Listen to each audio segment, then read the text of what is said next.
ভাইয়া এখন ওই পোস্টমর্টমের রিপোর্ট পাইতে কতদিন সময় লাগতে পারে? আবু, একটু ধৈর্য ধরো। আইন আদালতে নাটকের এই অংশে দেখা যায় এক ব্যক্তি তার মেয়ের দুঃসময়ে এবং কারাগারে বন্দী থাকার কারণে মানসিকভাবে ভেঙে পড়েছেন।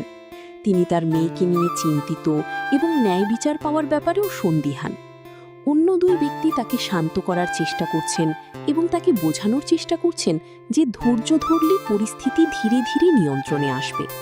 শেষ পর্যায়ে তারা একে অপরকে জড়িয়ে ধরে আবেগপূর্ণ বিদায় জানায়, যা তাদের মধ্যকার পারস্পরিক সম্পর্ক এবং সংগ্রামের গভীরতাকে তুলে ধরে।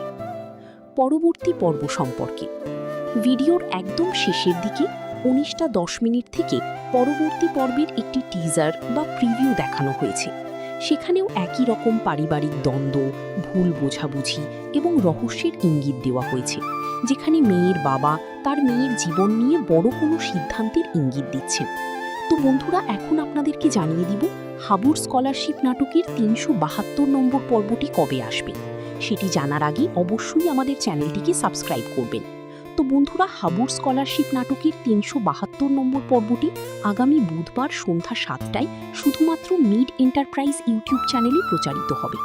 আর বন্ধুরা, একটি রিভিউ ভিডিও বানাতে 1 ঘন্টা সময় লাগে, কিন্তু একটা লাইক দিতে 1 সেকেন্ড সময় লাগে না, তাই একটা লাইক দিবেন। আর আমাদের এই ভিডিওটি কে কোন জেলা থেকে দেখছেন অবশ্যই কমেন্ট করবেন, কারণ আপনাদের কমেন্টগুলো পরবর্তী পর্বে উল্লেখ করা হবে। দেখা হবে নতুন কোনো ভিডিওতে। সে পর্যন্ত সবাই ভালো থাকুন, সুস্থ থাকুন। ধন্যবাদ সবাইকে।